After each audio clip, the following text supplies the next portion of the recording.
जय श्री राधे। श्रीमद् भागवत महापुराण के महात्म्य के पंचम अध्याय के आज हम 77, 78, 79 एवं 80वें श्लोक पर चर्चा कर रहे हैं। पूर्व श्लोकों में हमने श्रवण किया कि जिसको सद्गुरु भगवान के वचनों पर विश्वास है,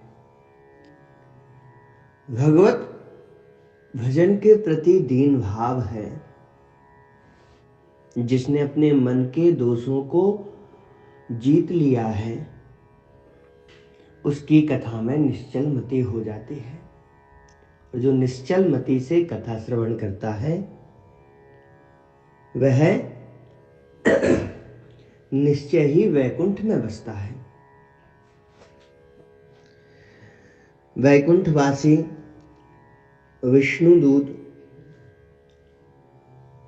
धुंधुकारी जी को लेने आए थे। जब गोकर्ण जी ने उनसे पूछा कि एक ही विमान क्यों, तो फल भेद श्रवण के कारण बताया और कहा कि फिर से इस भागवत कथा को श्रवण कराइए। गोकर्ण तब गोविंदो गोलोकं दास्यति स्वयं एवमुक्त्वा ययुः सर्वे वैकुंठं हरिकीर्तनाः। गोविंदः तब स्वयं गोलोकम दास्यति। हे गोकर्ण जी महाराज, आप चिंता मत कीजिए, आप पुनः भागवत कीजिए और इस विधान से श्रवण कीजिए।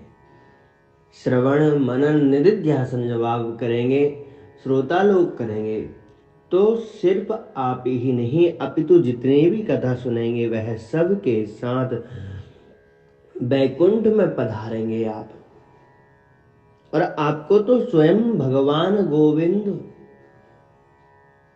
गोलोक देंगे। एवं युक्ता ययुः, ऐसा कहकर वे लोग चले गए। सर्वे वैकुंठम, धुंधुकारी सहित वह विष्णुदूत वैकुंठ की ओर चले गए। हरि कीर्तनाः, भगवान की कीर्तन करते हुए। श्रावणे मासि गोकर्णम कथामुचे तथा पुनः सप्तरात्रवतीं भूयः श्रवणं तै कृतं पुनः। श्रावणे मासि गोकर्णः, श्रावण के महीना में गोकर्ण जी महाराज ने पुनः कथा ऊची, फिर से कथा प्रारंभ की। और सप्तरात्रवतीं भूयः, फिर वही 7 दिन की साप्ताहिक कथा की गई। और तैः श्रवणं पुनः कृतम्, तैः पुनः श्रवणं कृतम्। और सभी श्रोताओं ने बड़े भाव के साथ श्रद्धा से कथा को श्रवण किया। कथा समाप्तौ यज्जातं श्रूयतां तच्च नारदा। श्री सनकादिक ऋषि कहते हैं, नारद जी, जब पुनः श्री गोकर्ण जी महाराज ने श्रावण मास में कथा की, श्रोताओं ने सुनी, तो अब की बार पहले दिन जैसे बांस की गांठ नहीं फटी। जैसे धुंधुकारी जब कथा सुन रहा था, प्रथम दिन प्रथम गांठ, द्वितीय दिन द्वितीय गांठ, ऐसे 7वें दिन तक 7 गांठ उस बांस की फट गई थी। वैसा इस बार कुछ नहीं हुआ। लेकिन कथा समाप्तम यज्जातम, कथा समाप्ति पर जो हुआ, नारद जी, तत् श्रूयताम, वह आप सुनो। विमानैः सह भक्तैश्च हरिराविर्बभूवः जय शब्दा नमः शब्दास् तत्रासन् बहवस्तदा। जैसे ही कथा की पूर्णाहुति हुई उसी क्षण भक्तैश्च सह विमानैः, भक्तों के साथ जैसे श्री रामचरितमानस में बाबा गोस्वामी तुलसीदास जी महाराज ने कहा है कि सगुण उपासक मोक्ष न ले। भगवान के कुछ भक्त ऐसे हैं जो मुक्ति नहीं चाहते, मुक्ति निरादर भक्ति लुभाने, तो वह सदैव भगवान के साथ वैकुंठ गौलोक साकेत आदि धाम में निवास करते हैं।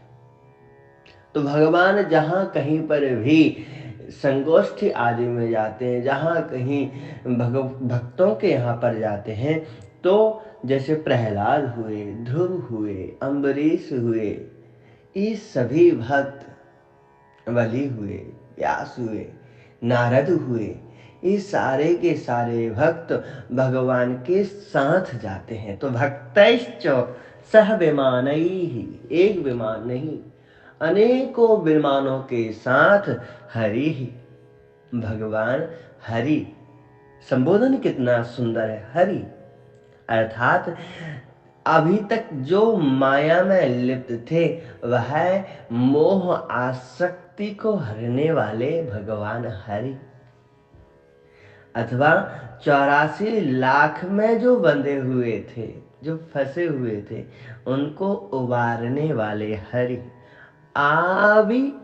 आविर्बभूव, प्रकट हो गए।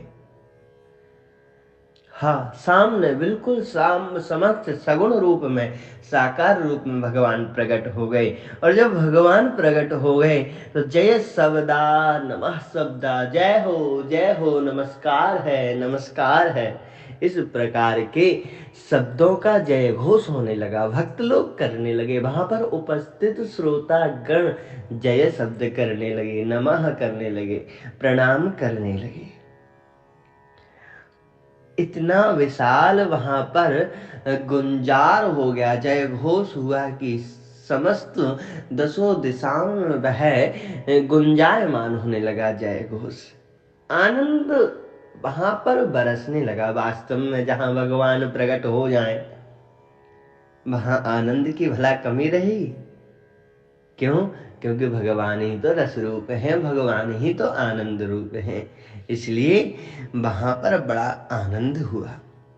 आगे क्या हुआ अग्रिम श्लोकों में श्रवण करेंगे। जय श्री राधे।